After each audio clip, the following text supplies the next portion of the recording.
4 days before my daughter-in-law's birthday. I walked out of the bank with a thin envelope and a chilling sense of relief. I didn't call my son or text her. I offered no explanations. The gift he had promised her wasn't just a birthday surprise. It was a reckless gamble built entirely on my money and my reputation. A massive risk that would have dragged our whole family down if I hadn't finally cut the cord. My name is Lily Scott. I am 47 years old. And right now, I am sitting in the driver's seat of my sedan, watching the gray morning light reflect off the glass facade of Granite Harbor Credit Union. The engine is running, humming a low, steady rhythm that vibrates through the leather steering wheel beneath my hands. The heat is on, fighting off the sharp autumn chill, but inside my chest, everything feels remarkably cold. My fingers grip the wheel with enough force to turn my knuckles white, yet when I glance up at the rearview mirror, my eyes are completely calm. They are the eyes of a woman who has already fought the war in her head and is now merely arriving to sign the surrender papers. Except, I am not the one surrendering. I have had this appointment booked for 5 days. For 120 hours, I have sat with this decision, letting it steep, examining it from every conceivable angle to ensure I am not acting out of malice or petty grievance. The decision is final. The steel trap has closed. There is only one lingering detail, a heavy stone sitting in the pit of my stomach. I have not told my son. I turn the key, cutting the engine. The sudden silence in the cabin rings in my ears. Taking a slow, measured breath, I step out into the crisp air, smooth the lapels of my dark trench coat, and walk toward the entrance. For 15 years, I managed risk and corporate accounts at Hawthorne Field Logistics. I spent my days in boardrooms where millions of dollars moved on a signature. That environment taught me a crucial lesson about financial confrontation. You do not walk into a room loud. You do not walk in weeping. And you certainly do not walk in angry. Anger implies you have lost control. You walk in precise. You walk in cold. The lobby of the credit union is quiet, filled with the muted rustle of paper, the soft clicking of keyboards, and the low murmurs of morning business. I bypass the standard teller line and walk straight toward the glass-walled private offices at the back. The account specialist, a young man named David, whose name tag is slightly crooked, stands up to greet me. I take the seat opposite his desk. I do not engage in the standard pleasantries about the weather or the approaching weekend. I place my leather folio on his desk, unsnap the clasp, and open it. I need to restructure my accounts, I tell him, my voice flat and even. Actually, I need to sever them. I want to close all linked family accounts immediately. I need all electronic access privileges completely revoked for any secondary users. I want to change my primary authentication protocols, my security questions, and my passwords. And finally, I need to put a hard stop on 3 pending scheduled transfers that have not yet cleared. David blinks, his hands freezing over his keyboard. In his line of work, he is trained to recognize the signs of a domestic blowout. Usually, when a family member comes in to unilaterally cut off access, there are tears, shaking hands, or a frantic, rushed urgency born of an argument from the night before. He looks at me, searching for the crack in my composure, perhaps wondering if this is a rash decision I will beg him to reverse in 2 days. He clears his throat. Ma'am, just to be sure, revoking access and stopping pending wires could cause overdrafts or bounced payments on the secondary user's end if they are relying on those funds. I am aware of how banking works, David, I reply softly. To assure him, this is not a momentary lapse in judgment. I slide a meticulously organized stack of documents across the polished mahogany of his desk. I have brought a printed, itemized list of the exact account numbers. I have brought the original authorized signature cards and I placed deliberately on top. I have provided a highlighted printout of recent, highly questionable transactions, money moving in ways it was never supposed to, quietly siphoned under the guise of shared trust. David looks down at the paperwork. He sees the highlighted rows, the amounts, the dates. His posture changes. The hesitant customer service representative vanishes, replaced by a professional executing a clear, undeniable directive. There is no emotion in my paperwork. It is simply a map of boundaries being repeatedly crossed, rendered in black ink and decimal points. "Understood," he says quietly, his fingers flying across the keys. The entire process takes exactly 45 minutes. I sit in silence as printers whir and forms are stamped. Every click of his mouse is a heavy chain dropping to the floor. When it is finally done, he hands me a thin, sealed white envelope containing the cashier's checks for the remaining balances and the printed confirmations of closure. The financial tether is permanently severed. I thank him, stand up, and walk back out through the heavy glass doors. The overcast sky has not changed, but the air hitting my face feels vastly different. It feels lighter. Just as my hand touches the cold metal of my car door handle, my phone vibrates deep in the pocket of my coat. I pull it out, the screen lighting up the gloomy morning. It is a text message from Brielle, my daughter-in-law. So incredibly excited for the surprise birthday dinner this Friday. The venue looks amazing. It is going to be an epic week. At the end of the text, there is a small, sparkling emoji of 2 champagne glasses clinking together. I stand there in the parking lot, staring at the glowing screen. A year ago, I would have replied instantly with a heart and a warm wish. Even a month ago, I might have sent a polite response just to keep the peace. Today, my thumb hovers over the keyboard, and then I slowly lower the phone. I do not type a response. I do not send an acknowledgement. I open the car door, slide into the driver's seat, and close the door, sealing myself inside the quiet cabin once again. I take the thin envelope from the bank, trace my fingers over the smooth paper, and tuck it securely into the inner zippered compartment of my handbag. Looking at my own reflection in the rearview mirror, I hold my own gaze. Today is not the day I punish anyone. I whisper aloud to the empty car, my voice steady and unwavering. Today is the day I stop funding a lie. Before I reach for the ignition, I pull my phone back out of my pocket. I swipe past Brielle's unanswered message and open my calendar application. The screen glows brightly against the dim interior of the car. I look at the current date, and then I look at the bolded circle marking her upcoming celebration. I count the days, I count the hours. There are exactly 96 hours left before my daughter-in-law's birthday. I raised my son, Nolan Scott, in a modest 3-bedroom house in Columbus, Ohio, when my marriage fell apart over 2 decades ago. I was left with a mountain of shared debt, a shattered sense of trust, and a toddler who looked at me as if I held the answers to the universe. I did not have the answers, but I possessed a ruthless, undeniable work ethic. I spent my 30s and early 40s building an invisible financial fortress around us. I am not wealthy in the way television portrays wealth. You will not find designer logos in my closet, and I drive a sensible car that I maintain meticulously. What I have is quiet money. I have a solid retirement account, an emergency fund that can withstand a prolonged disaster, and a personal philosophy forged in the humiliating fires of my divorce. Owe absolutely no one, and never force anyone to carry your weight. Nolan grew up watching me balance checkbooks at the kitchen table late into the night.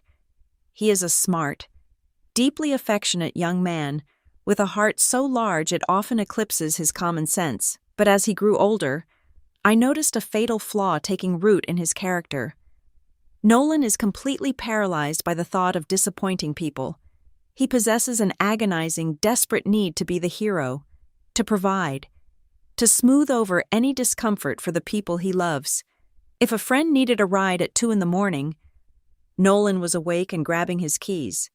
If a college girlfriend wanted a gift he could not easily afford, he would take on extra weekend shifts rather than simply admit it was out of his budget. When he first introduced me to Brielle Camden, I was genuinely thrilled. She was a whirlwind of energy, polished and impossibly bright. Brielle knew exactly how to light up a room. She knew the right questions to ask, the right wine to bring to Sunday dinner, and exactly how to make a person feel like they were the absolute center of her universe. During those early months, she would often sit at my kitchen island, sipping chamomile tea, and look at me with wide, admiring eyes. She repeatedly called me the strongest woman she knew. She praised the way I had raised Nolan single-handedly, marveling at my independence. It is embarrassing to admit it now, but my ego soaked up that flattery like dry earth soaking up rain. I had always wanted a daughter. I desperately wanted a friend in my son's wife. Their wedding was beautiful, significantly larger and more expensive than I thought a couple in their 20s could handle. But I assumed they had planned and saved accordingly. I gave them a generous cash gift and stepped back, eager to watch them build their life. However, the shift in their reality happened so gradually, so quietly, that I completely missed the warning signs. It never started with grand demands or dramatic pleas for salvation. The financial bleed began with small, seemingly reasonable hiccups that any young couple might face. It was a Tuesday evening in November when Nolan first called, sounding exhausted and deeply embarrassed. He explained that they had an unexpected issue with the heating unit in their new townhouse. It was freezing in Ohio, and the emergency repair would cost $800, money they did not have liquid at that exact moment because they had just paid their property taxes. He asked if he could borrow it, just for 1 week, until his next paycheck cleared. I transferred the funds immediately, without a second thought. The following month, it was a sudden veterinarian bill for their golden retriever. A few months after that, Brielle had a temporary lapse in her freelance marketing contracts, and they needed a bridge loan to cover the mortgage. Just until the first of the month, I stepped in. I always stepped in. I justified it to myself every single time. I told myself this was simply the harsh reality of being a young married couple in today's unforgiving economy. It is incredibly difficult to build a foundation from scratch. I clearly remembered the nights I cried over unexpected grocery bills when Nolan was little, and I fiercely wanted to spare my son that visceral, stomach-churning panic. I wanted their home to be a sanctuary of peace, not a battleground of financial anxiety. Because of this, I did not keep a ledger. I did not draw up repayment contracts or ask for receipts. When Nolan would sheepishly try to hand me a check 3 weeks later to repay a loan, I would wave him off, telling him to put it toward their savings account or use it for a nice dinner out with his wife. I truly believed I was supporting a young, struggling family. I thought I was buying them the breathing room they needed to find their footing, but breathing room is a highly dangerous thing when one person wants to run a marathon and the other refuses to admit they are terribly out of shape. I failed to notice the subtle upgrades in their lifestyle that coincided with their frequent financial emergencies.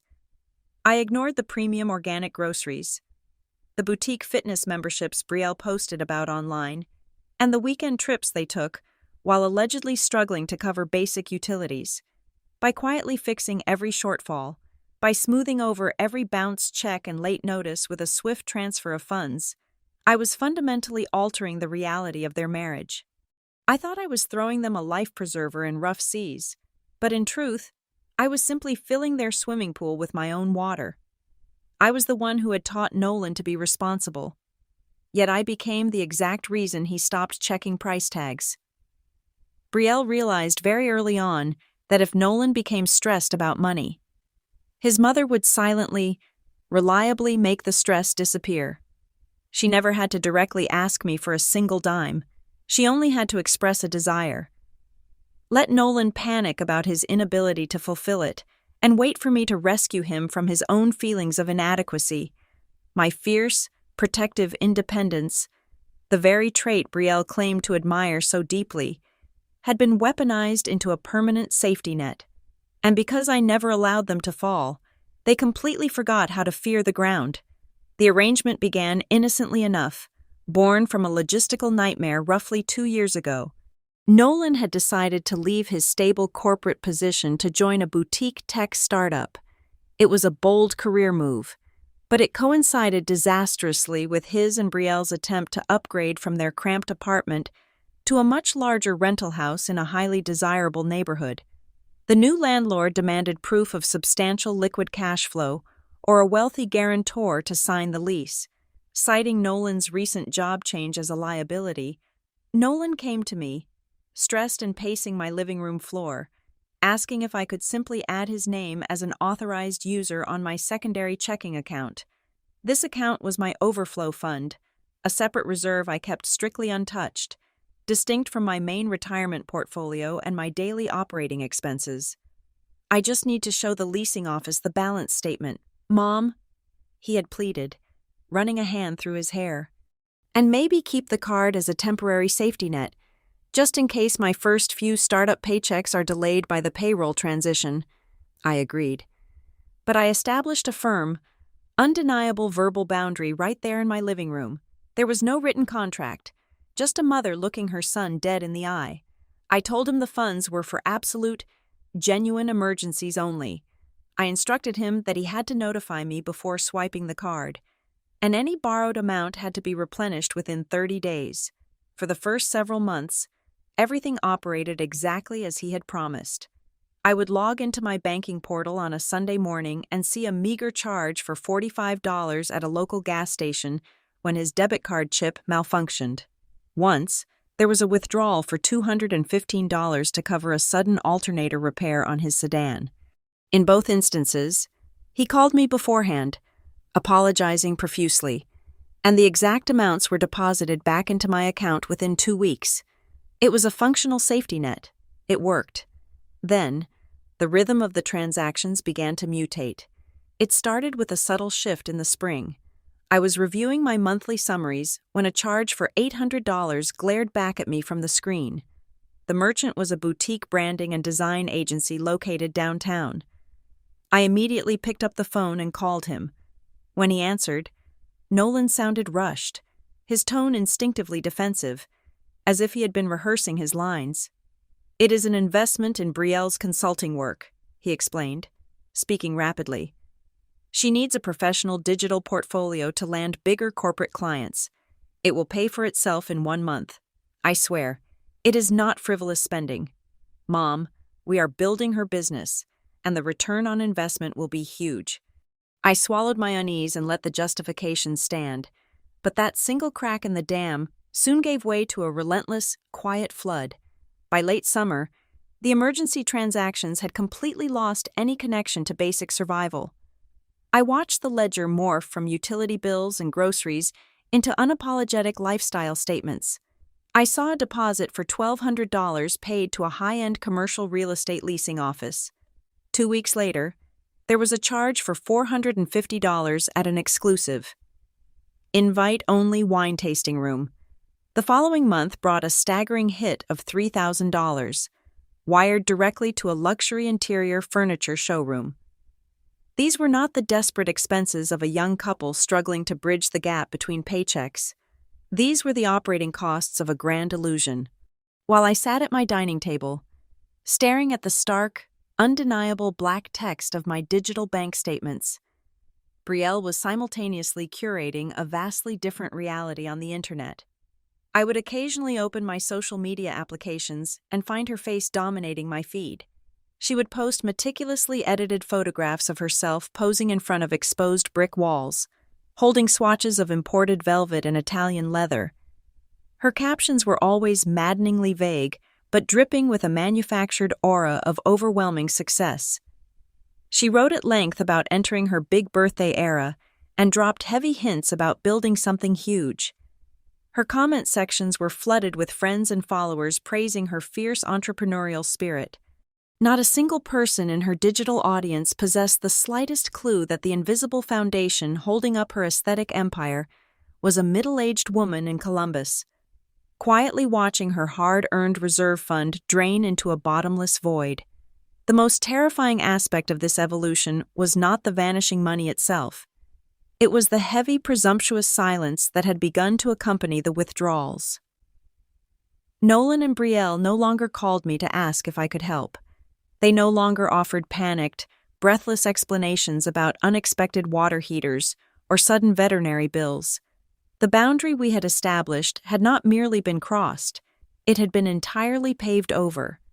They were now operating under the dangerous, unspoken assumption that my financial identity was simply a seamless extension of their own. They did not ask for permission because they no longer believed the money belonged solely to me.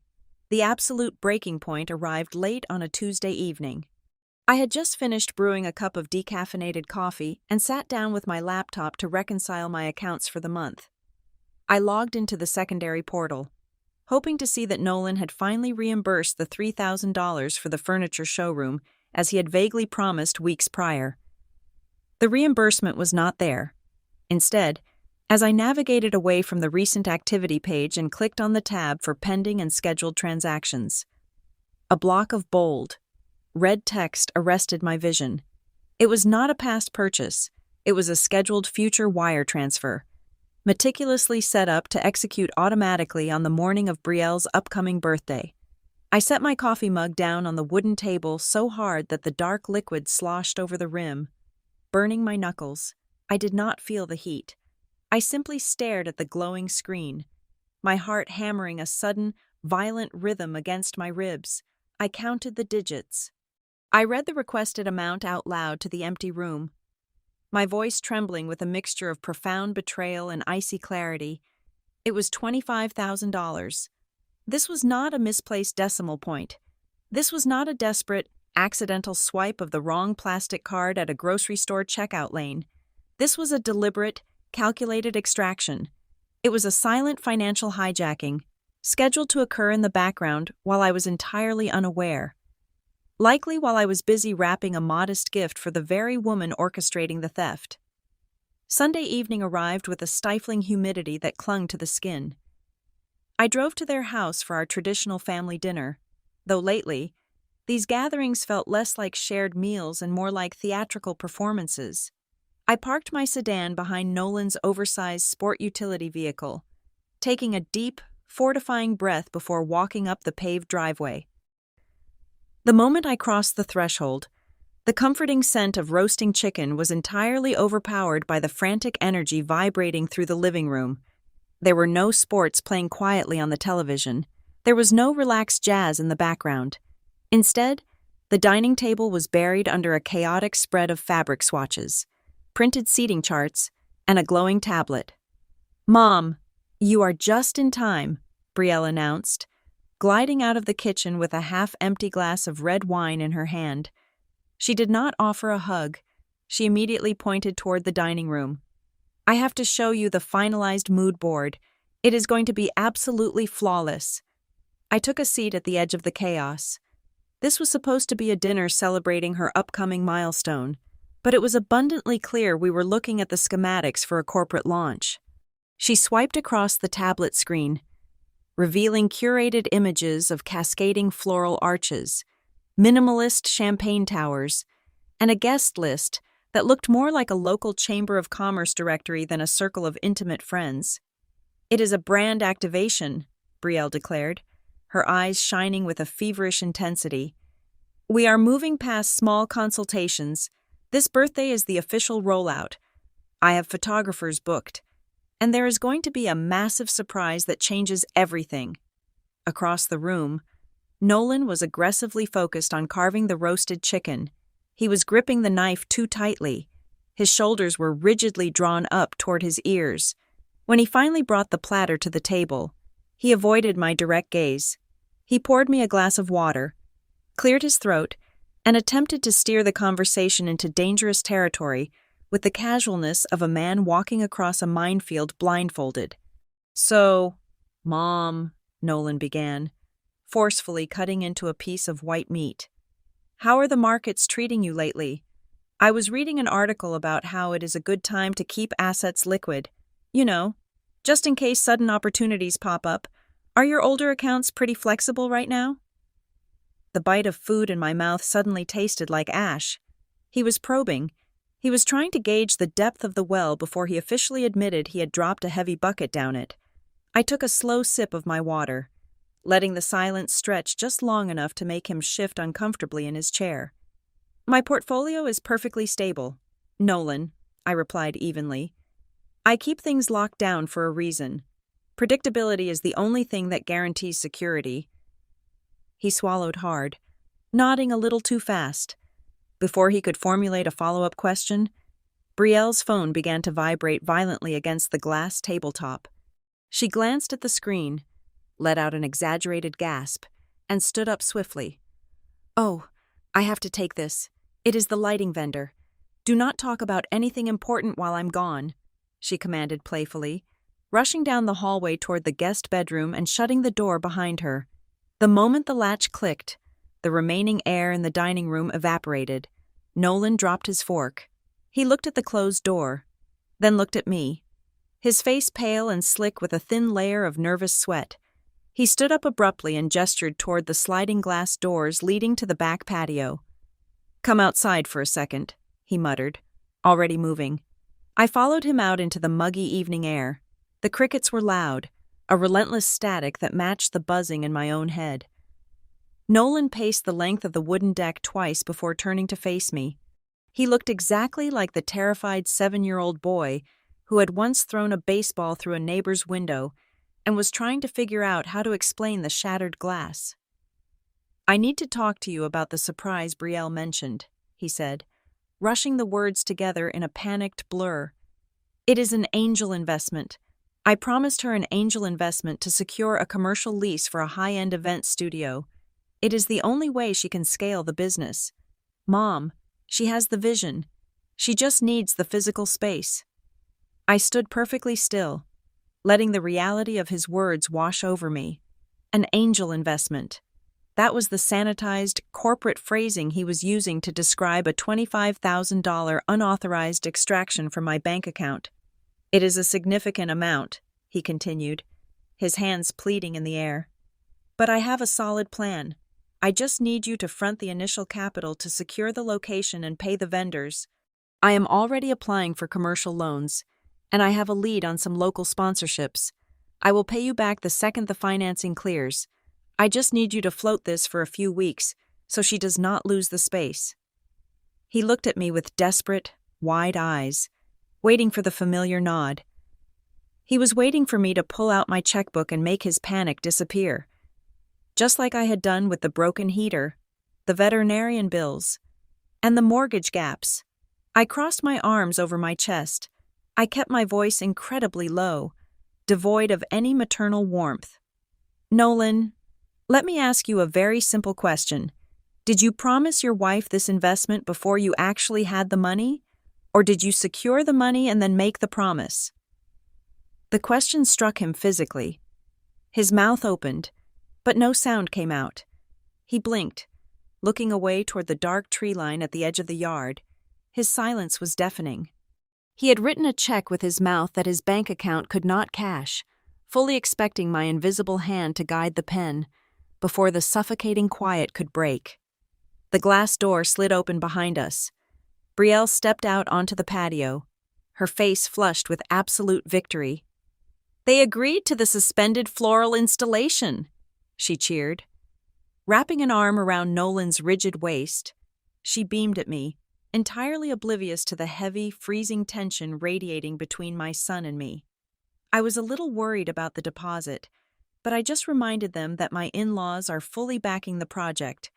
Once they knew the family was funding the venture, they completely dropped the credit hold. My stomach hit the wooden floorboards. She had not just assumed I would pay. She had actively traded on my reputation. She had used my name, my financial stability, as collateral to vendors all over the city to build her fragile empire. I was not just a safety net anymore.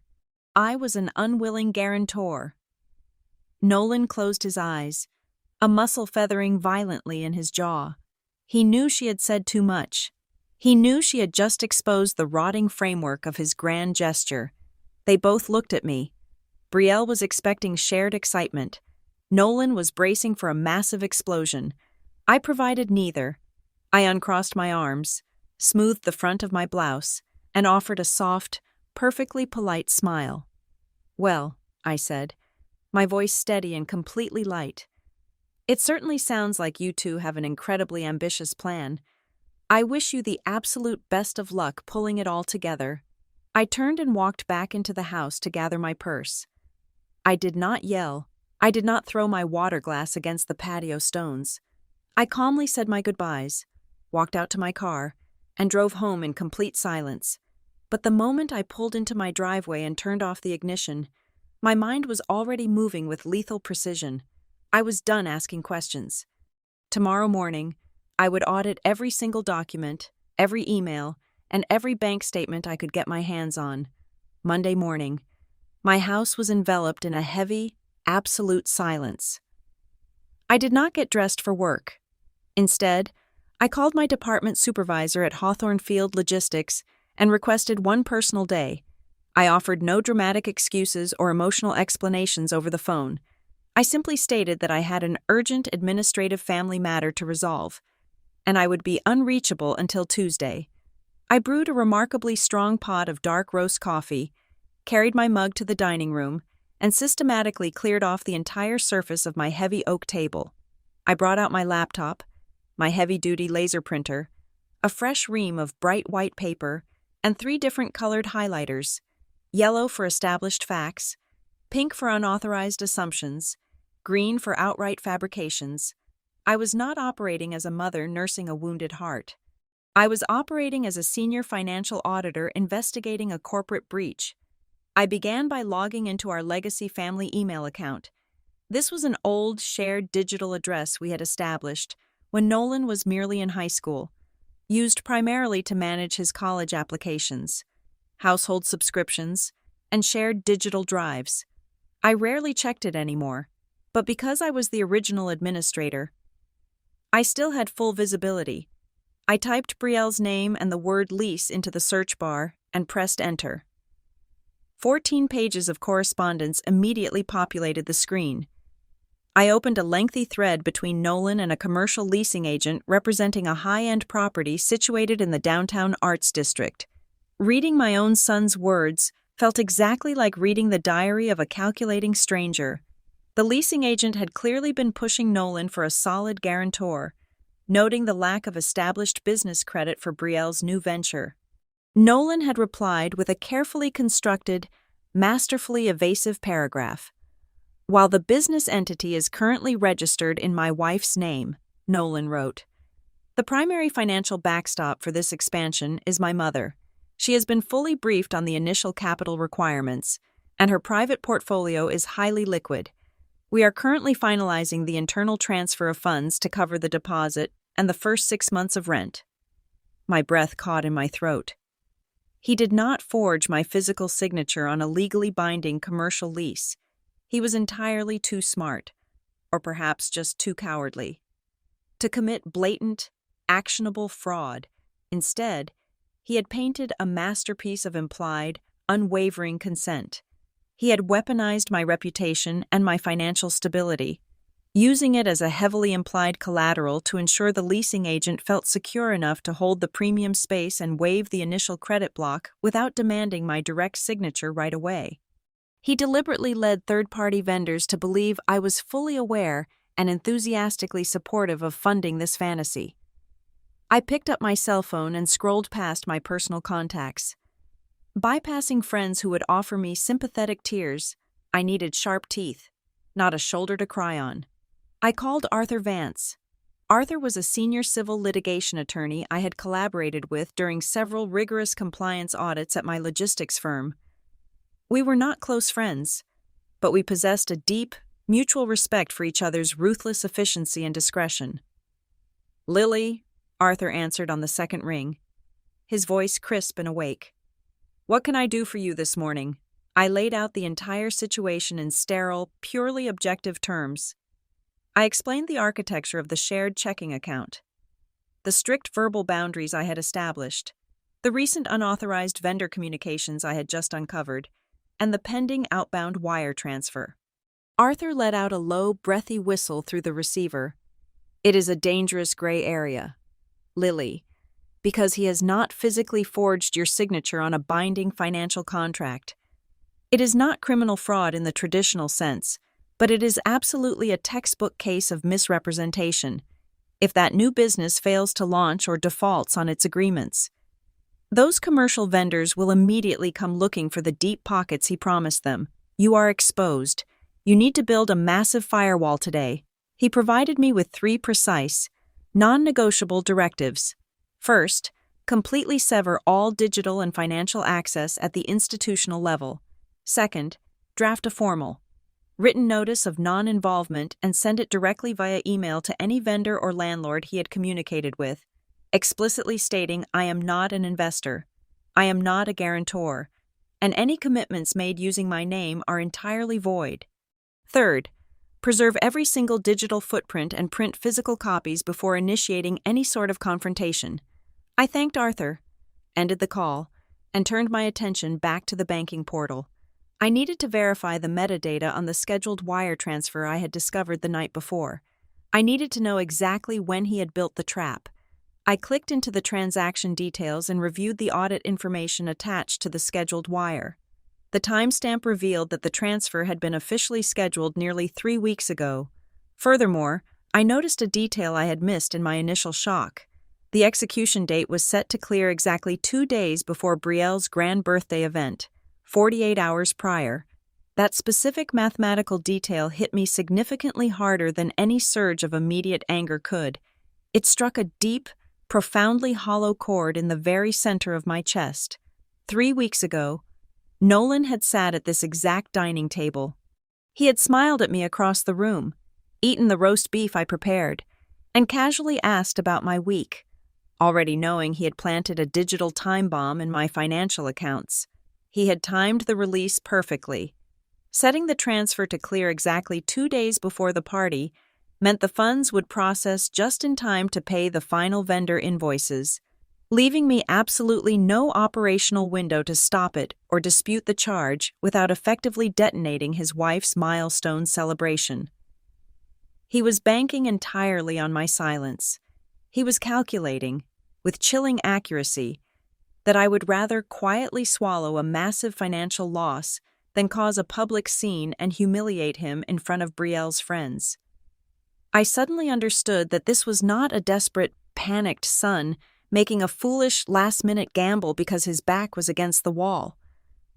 This was a fully operational, thoroughly tested system of expectation.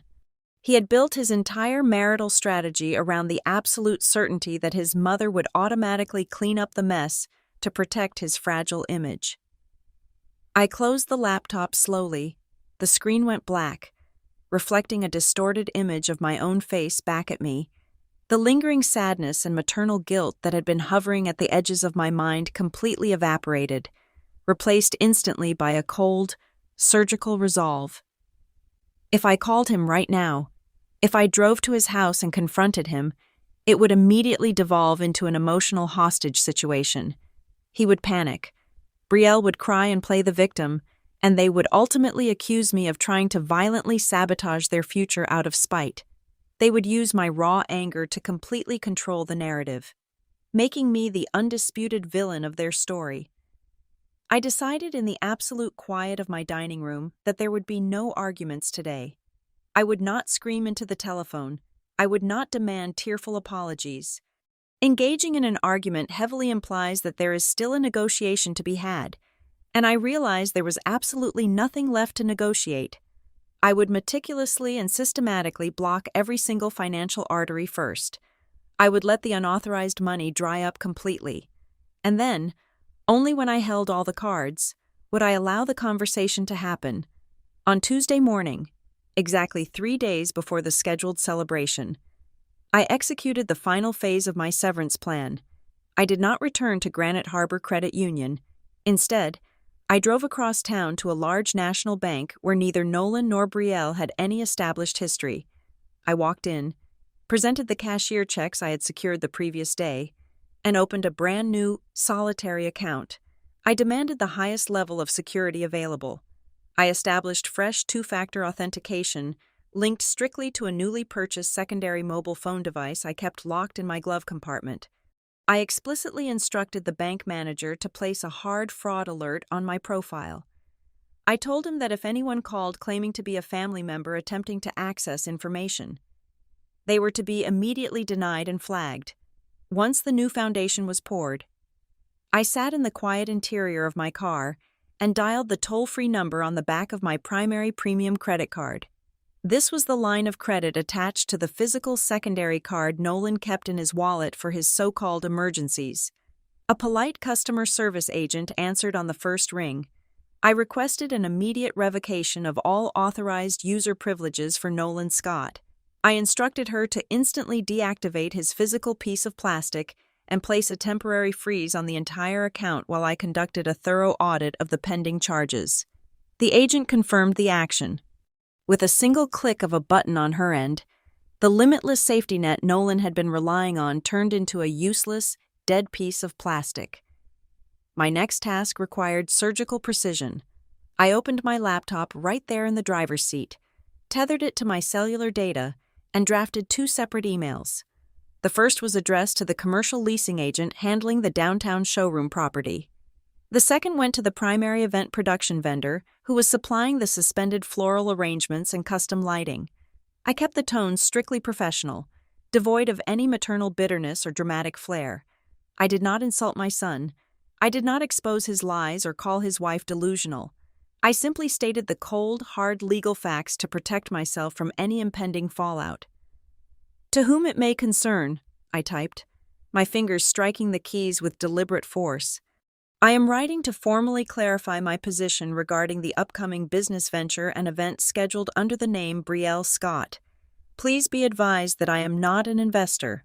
I am not providing seed capital, and I am absolutely not acting as a financial guarantor for any leases, services, or contracts associated with this project. Any previous communications implying my financial backing are entirely invalid. I assume zero liability for any outstanding or future invoices." I attached no apologies. I offered no alternative solutions. I read both messages twice to ensure they contained absolutely no emotional loopholes. And then I hit send. The digital swoosh of the outgoing mail felt like a heavy steel door slamming shut, locking the reality of the situation permanently in place. Instead of driving home to wallow in the gravity of what I had just done, I merged onto the highway and drove straight to my office at Hawthorne Field Logistics. I walked through the glass double doors just before noon, greeting our front desk receptionist with my usual warm smile. I went to my office, hung up my trench coat, and spent the next 5 hours meticulously reviewing a complex variance report for our third-quarter shipping expenditures. I needed to be there. I needed to prove to myself that I was not a woman falling apart at the seams because her family was unraveling. I was still Lily Scott, a highly competent professional who managed multi-million-dollar logistics networks. A $25,000 attempted theft by my own offspring was a profound personal tragedy. Yes, but it was not going to break my stride. I balanced the spreadsheets. I attended a mid-afternoon strategy meeting. I drank a cup of herbal tea and kept my breathing perfectly even. The structure of corporate numbers was a comforting sanctuary compared to the chaotic fiction my son was currently trying to maintain. When the workday concluded, I drove home under a bruised, purple evening sky. The house was quiet. I prepared a simple dinner of grilled salmon and roasted asparagus. Just as I was washing my plate in the sink, my cellular phone vibrated against the granite countertop. It was a text message from Nolan. "Hey, Mom. Call me when you are free. I need to run a quick timeline by you for Friday." Less than 2 minutes later, a second message arrived. This time from Brielle. It was a high-resolution photograph of herself standing in front of a boutique mirror. She was wearing a stunning, heavily beaded emerald evening gown that undoubtedly cost more than my first automobile.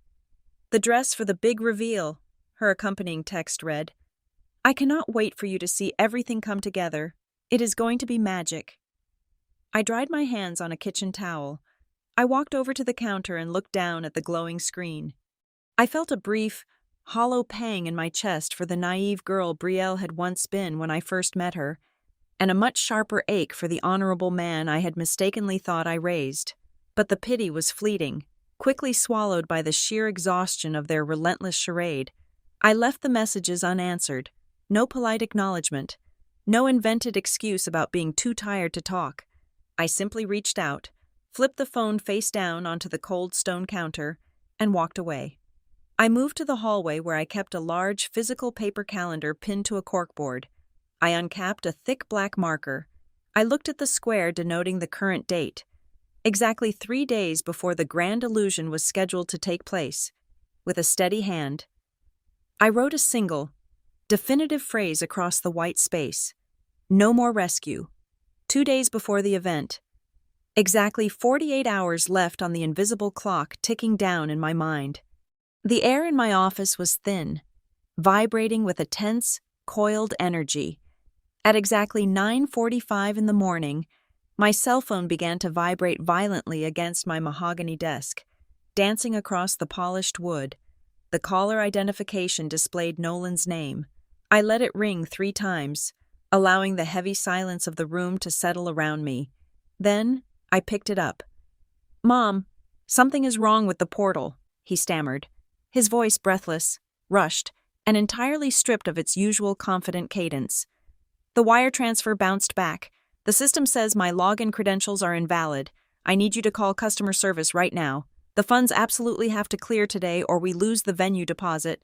"I do not need to call anyone, Nolan," I said. My tone was perfectly level, completely devoid of the sheer panic he was desperately trying to project through the receiver. "The system is not broken. Your access was denied because it is my account, and I closed it." There was a sharp, jagged intake of breath on the other end of the line. The shift in his demeanor was instantaneous. It was a violent, ugly pivot from desperate pleading to cornered, defensive fury. "You did what?" he demanded, his voice rising in pitch until it cracked. "Mom, you cannot do this. You cannot just pull the plug without warning. I already placed the final catering orders. I booked the entire downtown showroom. I promised Brielle this was entirely handled. I am in way too deep to turn back now.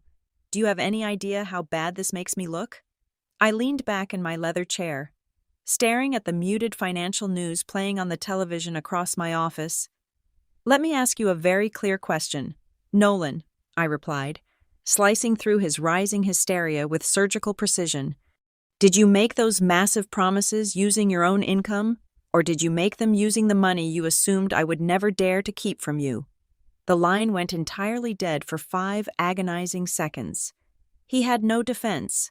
I had stripped away the polite, corporate veneer of his financial shell game, exposing the raw, entitled core underneath. He was caught. Before he could formulate another excuse, before he could try to twist the narrative, I ended the call and placed the device face down on my desk. The silence lasted exactly 3 hours. Just after 1 o'clock in the afternoon, my phone lit up with a rapid-fire barrage of text messages. They were not from my son. They were from Brielle. "I cannot believe you are doing this," the first message read, the text stark black against the bright screen. "You are actively trying to sabotage the most important week of my career out of pure spite. You are completely humiliating your own son in front of everyone we know." A second message arrived immediately after, followed closely by a third. "We needed you, and you decided to pull the ladder down right when we were about to reach the top. It is incredibly selfish. Lily, you chose the exact moment it mattered most to ruin everything." My thumb hovered over the glowing screen. A younger, more fragile version of myself might have fired back a defensive paragraph, listing the thousands of dollars I had already sacrificed to their luxurious lifestyle over the past 2 years. I might have tried to explain my side, to beg for her understanding, but the woman sitting in that office simply pressed the side buttons on her device, capturing a digital screenshot of every single hateful word.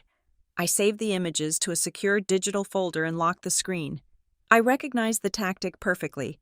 It was a calculated emotional siege designed to make me feel so unbearably guilty that I would abandon my newly constructed boundaries just to make the conflict stop. I refused to engage. I let the silence act as my only shield. I knew that replying would only feed her narrative of a bitter, argumentative mother-in-law. The true structural collapse began at precisely 6:30 in the evening. I was standing in my kitchen, pouring a glass of sparkling water. When an unfamiliar local number appeared on my caller identification, I answered cautiously. "Good evening. Am I speaking with Lily Scott?" a brisk professional woman asked. "This is the accounting director for the Downtown Commercial Property Group. We are trying to verify the status of a pending wire transfer. We have you listed as the primary investor and guarantor for Brielle Scott's event studio lease. But the initial deposit failed to clear our system this afternoon. The digital emails I had sent the day before had evidently not reached every department yet, or perhaps this vendor was hoping to bypass the formal email with a direct phone call. This was the moment the house of cards met the hurricane. The first heavy piece of reality was crashing down. "I am sorry for the confusion," I said, my voice projecting absolute authority and calm resolve. "But you have been given fraudulent information. I am not an investor. I am not a guarantor. I have zero financial involvement with that business entity, and any contracts or promises made using my name are completely unauthorized.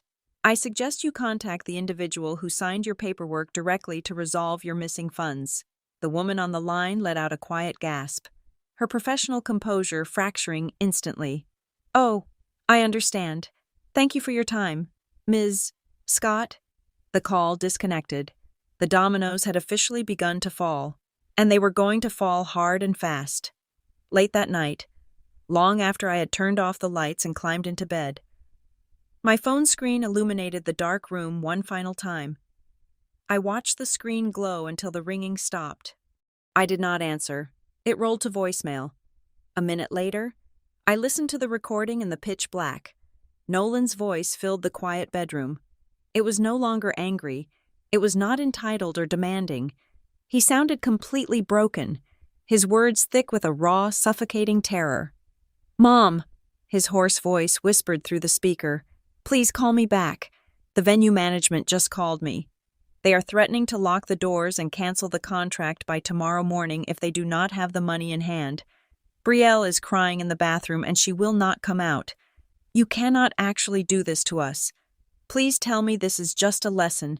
Please tell me you are going to fix it." The recording ended with a sharp click. I lay perfectly still in the dark, staring up at the invisible ceiling. For the first time in his entirely sheltered life, my son realized that the safety net was truly gone. This was not a bluff. This was not a temporary tantrum from a mother trying to teach a gentle lesson. He was finally falling, and he understood, with terrifying clarity, that I was not going to catch him. The grandfather clock in my hallway chimed 11 times. It was Friday night, the evening the grand illusion was supposed to become reality. I sat in my reading chair, a cold cup of chamomile tea resting on the side table, waiting for the inevitable fallout. When the headlights finally swept across my living room wall, cutting through the darkness of the front yard, I did not feel a sense of vindication. I only felt a profound, heavy exhaustion. I opened the front door before he could even knock. Nolan stood on the porch. He looked entirely broken.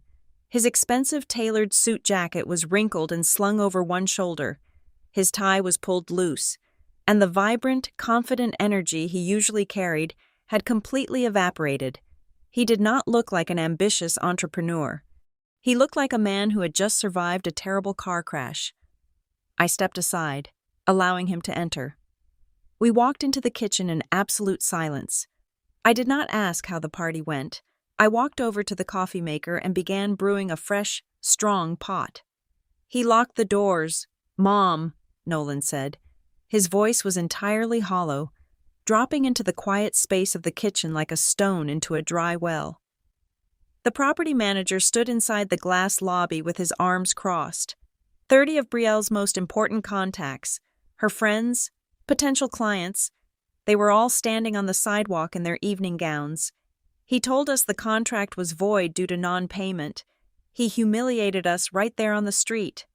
I poured 2 ceramic mugs of dark coffee and set them on the worn oak table we had eaten at since he was a child. He protected his property. Nolan, I corrected him gently. Nolan slumped into a chair, wrapping both hands around the hot mug as if trying to draw warmth from it. The fight was entirely gone from him. "She screamed at me," he whispered, staring down at the dark liquid. "Right in front of everyone. She told them I was a fraud. She told them I had ruined her reputation, that I was a massive disappointment who only knew how to make empty promises. She made sure every single person on that sidewalk knew it was my fault the money did not arrive. He looked up at me, his eyes red-rimmed and utterly defeated. The heavy layers of denial were finally peeling away. I lied to both of you. I was terrified of telling her we could not afford her dream. So I told her you were absolutely thrilled to be our angel investor. I told her you were just waiting for the final paperwork.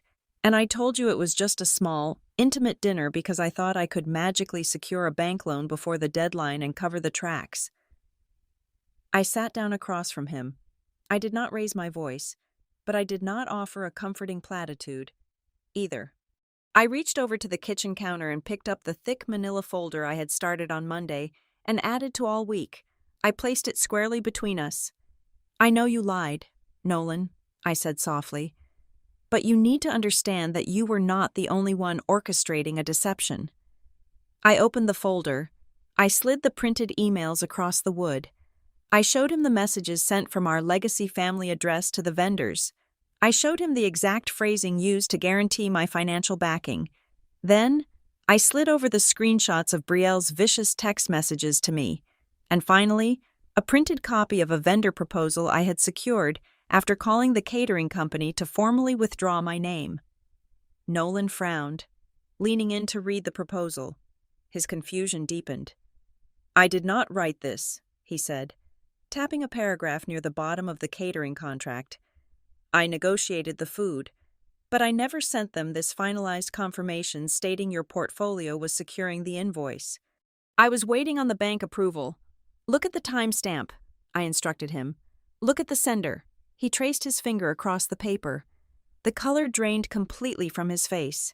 The email had been sent by Brielle, copying his address, but burying it in a chain of replies so he would not notice. She had actively impersonated the financial authority of our family, using my name as a concrete guarantee long before Nolan had ever awkwardly approached me on my back patio. She knew, I said, keeping my gaze locked on his. She knew you did not have the money yet. She intentionally backed you into a corner with the vendors, forcing a timeline so tight that your only option would be to steal from my account to avoid this exact public humiliation. Nolan squeezed his eyes shut, pressing the heels of his hands against his forehead. It is worse than that, he confessed, his voice cracking under the weight of the admission. Mom, the reason she was so frantic about the showroom is because she has already been taking money from people. My posture straightened. Explain that. She started accepting non-refundable deposits from clients 3 months ago, he explained, his words tumbling out in a rush of panic. She sold them premium event packages for the upcoming holiday season, promising them exclusive access to that downtown space. She collected nearly $15,000 in advance fees. A cold chill settled in the room. And where is that money now, Nolan? He looked away, unable to meet my eyes. She spent it. She spent it on the branding agency. She spent it on the marketing photo shoots, the designer wardrobe for the launch, the custom invitations. She treated the deposits like personal revenue. If we do not open those doors, she cannot fulfill the contracts. Those clients are going to demand their money back, and we have absolutely zero liquid cash to return to them. That is why I was so desperate. I was trying to buy the building to hide her theft. The entire picture finally snapped into brutal, crystal clear focus. It was not just a party. It was a cover-up for a massive, reckless financial liability. I took a deep, steadying breath, the maternal instinct to pull out my checkbook, to write a check for $15,000 and make the scary clients go away, flared violently in my chest. It would be so easy. It would stop his pain instantly. I pushed the instinct down until it smothered. I am not going to rescue your bank account. Nolan, I said, my voice resonating with an unshakable finality. I am not going to write a check to cover up gross financial negligence. That money is gone, and the consequences belong entirely to you and your wife. He flinched as if I had struck him, but he did not argue. He simply nodded, staring at his hands. However, I continued, my tone shifting from judge back to mother, I will not let you drown in a legal crisis without guidance. Tomorrow morning at 9 o'clock, we are going to call Arthur Vance. You are going to hire him to represent you. We will sit down and draft a realistic, legally sound plan to contact every single client, admit the failure to launch, and establish a legitimate payment plan to return every single dollar you two owe them. You will negotiate with the caterers. You will face the property manager and apologize. I will help you organize the paperwork. I will help you structure the apologies. But you will be the one standing in the fire. Nolan slowly lifted his head.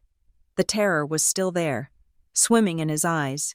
But the frantic, desperate energy had been replaced by something else.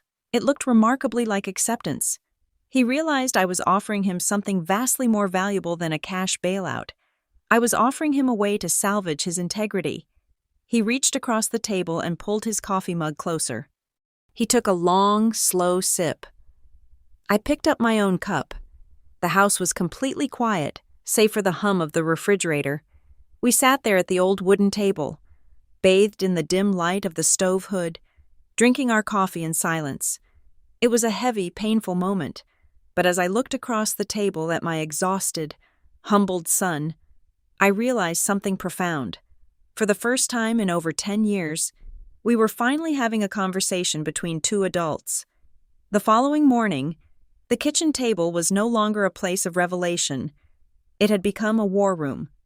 Nolan arrived promptly at 8 o'clock, carrying a heavy cardboard box filled with every piece of mail, every receipt, and every bank statement he could find in his home office. We spent the first 4 hours simply trying to locate the $15,000 in missing client deposits. What we uncovered instead was a financial sinkhole that made the venue deposit look like spare change. As we cross-referenced their joint checking accounts against the business expenses, a terrifying pattern emerged. Nolan had been aware of the initial branding costs, the website design, and the professional photography. He thought those expenses were the full extent of the business investments.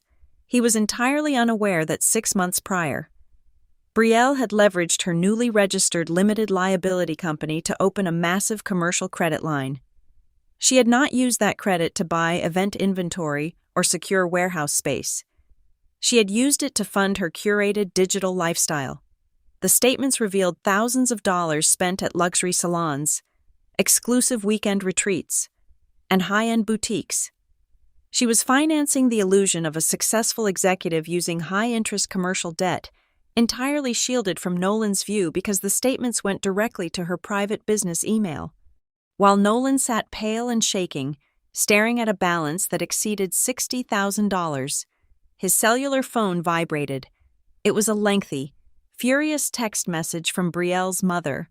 According to her family, Brielle had spent the entire night weeping on their sofa, painting herself as the ultimate victim. She had spun a masterful narrative, claiming Nolan had aggressively pushed her to expand, promising that his wealthy mother was fully funding the venture. She told her parents she only signed the contracts because Nolan swore the capital was secured. In her version of the story, Nolan was a delusional manipulator, and she was simply a trusting wife left holding the bag. Nolan looked like he was going to be physically sick. He reached for his phone to call her parents, to scream his defense, but I placed my hand firmly over his. "Do not say a single word," I instructed him, my voice a quiet command. "If you argue with them now, it becomes a chaotic screaming match of opinions. We deal in facts. From this moment forward, every single communication you have with your wife or her family must be in writing. No phone calls, no face-to-face arguments without witnesses. We do not let them twist the truth."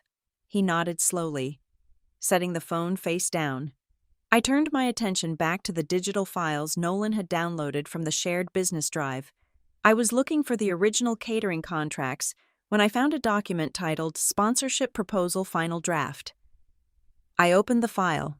It was a pitch deck designed to secure free luxury liquors and floral arrangements from local vendors in exchange for marketing exposure at the party. Halfway down the third page, I found a section detailing the financial security of the event. My breath stopped. Brielle had copied the exact phrasing from the email Nolan had sent to the property manager weeks ago. However, She had subtly, maliciously edited the context. She had inserted quotation marks and attributed a direct statement to me. The document explicitly read that Lily Scott has reviewed the business plan and authorized the immediate release of backing funds. It was not a forged physical signature on a bank document, which would have been easily provable fraud. It was something far more insidious. It was a deliberate manipulation of context, designed to legally imply my direct involvement and verbal consent to third parties, if those vendors sued. They would point to this exact document as proof that they were led to believe I was the ultimate wallet. A cold, profound anger settled into my bones. This was no longer just a spoiled daughter-in-law playing pretend. This was a calculated character assassination and a direct threat to my financial independence. I did not log onto the internet to defend myself. I did not post vague, angry statements about betrayal. I knew that the loudest person in the room is rarely the one holding the strongest hand. I chose the devastating power of a meticulously documented timeline. I saved the edited proposal. I matched it with the original emails. I compiled the dates of the commercial credit card applications. I built a fortress of paper that no amount of tears could penetrate. Watching me meticulously organize the evidence of his ruined marriage seemed to finally break the last remnants of Nolan's pride. The transformation in him was sudden and absolute. He did not ask for a loan to hire a divorce attorney. He did not ask to move back into his childhood bedroom. Instead, he stood up, walked out to the driveway, and took 4 clear photographs of his expensive, heavily financed pickup truck. He came back inside and immediately listed it for sale on 3 different local marketplace sites, pricing it aggressively to sell within the week so he could buy a cheap, used sedan and free up cash flow. He walked over to the kitchen counter, took a pair of heavy poultry shears, and systematically cut his remaining secondary credit cards into tiny plastic shards. Then, he pulled a yellow legal pad from my briefcase. Without a single word of prompting from me, he began drafting a strict, Spartan monthly budget. At the bottom of the page, he calculated a monthly repayment sum dedicated entirely to me, designed to slowly return every dollar I had foolishly given them over the past 2 years. "I am going to fix this, Mom," he said, his voice stripped of all its former arrogant charm, leaving behind only a raw, grounded determination. "I am going to pay back the clients, I am going to deal with the debt, and I am going to pay you back." I looked at the yellow paper, then up at my son. For the first time in a very long time, I felt a genuine spark of respect for him. Late Sunday evening, as we were finalizing the spreadsheet of wronged clients, my email application chimed. It was a message from Brielle, sent to both Nolan and me. The subject line was urgent. The body of the email was brief, dripping with a manufactured sense of maturity. She demanded a formal sit-down. She wrote that the misunderstandings had spiraled out of control, and it was time to clear the air face to face, in front of everyone involved, so we could figure out how to salvage the business and the family. She suggested we meet at her parents' home on Tuesday evening. Nolan looked at me, panic flaring briefly in his eyes. "We are going to meet her," I said smoothly, typing my reply, "but we are absolutely not doing it on her territory." I agreed to the meeting, but I firmly dictated the terms. I named a neutral, brightly lit corporate conference room I could rent by the hour downtown. I hit send, carefully sliding the thick, heavily highlighted manila folder of evidence into my leather briefcase. The time for silent rescues was completely over. It was time to present the bill. The meeting took place on Tuesday evening at a neutral, rented conference room inside Rivermark Business Suites. The fluorescent lights overhead were harsh, casting unforgiving shadows across the polished veneer of the large table. When I walked in, the room was already full. Nolan sat rigidly on one side. Across from him sat Brielle, flanked protectively by her parents. At the far end of the table sat the downtown showroom landlord and the lead representative from the major event production company. Every single pair of eyes turned toward me the moment I crossed the threshold. It was abundantly clear why the vendors had agreed to attend. They all believed I was the missing financial link. the wealthy mother who just needed to be persuaded to open her checkbook. Brielle wasted absolutely no time. Before I even had a chance to fully settle into my chair, she launched into her prepared monologue. She adopted the tone of a devastated victim, dabbing at her dry eyes with a tissue. She spoke eloquently about her shattered dreams and the cruelty of broken promises. When she paused for breath, her mother immediately picked up the attack. She glared at me from across the table, her voice trembling with manufactured righteous anger. She accused me of deliberately cutting off support at the very last minute simply to exert toxic control over my son and his marriage. She painted me as a bitter, jealous woman intentionally trying to destroy their happiness. I let them finish. I did not raise my voice to interrupt. I did not offer a defensive emotional counterattack. When the echo of their accusations finally faded into the sterile room, I calmly unclasped my leather briefcase. I placed the thick manila folder directly in the center of the table and opened it. I did not speak about feelings. I spoke about chronological facts.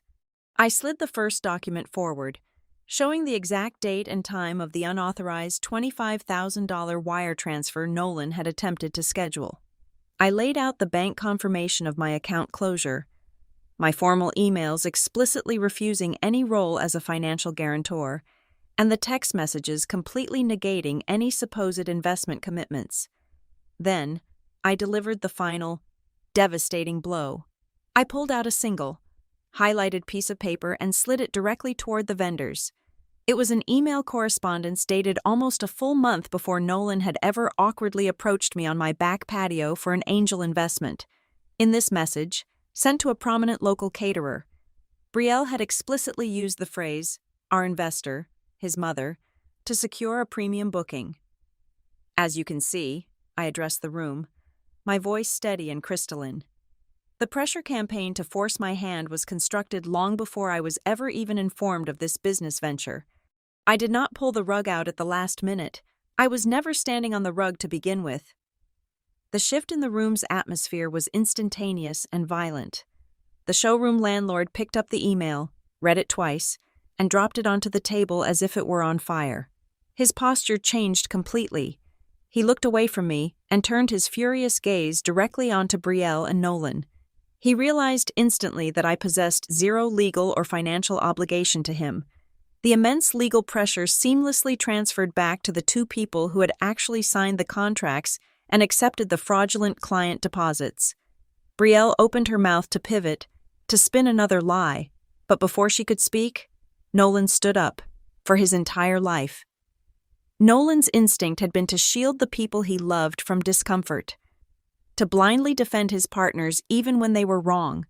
But today, standing under those harsh fluorescent lights, he finally broke the cycle. He did not defend his wife. He looked at the vendors, he looked at his in-laws, and then he looked at me. "My mother is telling the truth," Nolan stated, his voice ringing with a newfound, painful maturity. "I lied to all of you. I told Brielle the money was coming because I was too terrified to admit I could not afford her lifestyle. I relied on my mother to quietly fix my mistakes, and I let my own foolish pride drag every single one of us into a massive disaster. It is my fault." The room fell dead silent. Brielle stared at him, absolutely horrified that her designated shield had just stepped aside, leaving her fully exposed to the consequences of her own fraudulent actions. I stood up and gathered my empty briefcase. I looked at my son one last time before leaving. I established my final, unbreakable boundary right then and there. "I will not pay a single cent of this debt," I told him clearly. "I will not invest in a failing project to save anyone's reputation. However, Nolan, I will help you navigate the legal and financial recovery process on 3 strict conditions. You will commit to a consistent repayment plan for the vendors and myself. You will maintain absolute financial transparency, and you will never, under any circumstances, use my name in a business agreement ever again." Several months have passed since that evening in the conference room. The grand event studio never opened. The marriage, stripped of its luxurious financial padding, is currently undergoing a brutal, quiet unraveling. Nolan, however, is a profoundly changed man. He lives in a small, affordable apartment on the edge of the city. He drives a reliable used sedan. On the first day of every single month, he arrives at my house, sits at my kitchen table, and hands me a modest check to slowly repay the money he borrowed over the years. We drink coffee. We talk about his new, grounded job. I still love my son fiercely, but I no longer rescue him. Because I finally learned the hardest lesson of motherhood. Sometimes, the greatest, most profound gift a mother can give her child is not a checkbook. It is a firm, immovable boundary that absolutely forces them to grow up. Thank you so much for listening to this story today. I would love to know where you are listening from. So please drop a comment below with your city or country so we can connect and share our thoughts. If you enjoyed this journey, please make sure to subscribe to the Lily Revenge Stories channel. Leave a like on this video, and if you want more stories like this, tap the notification bell so you never miss the next one.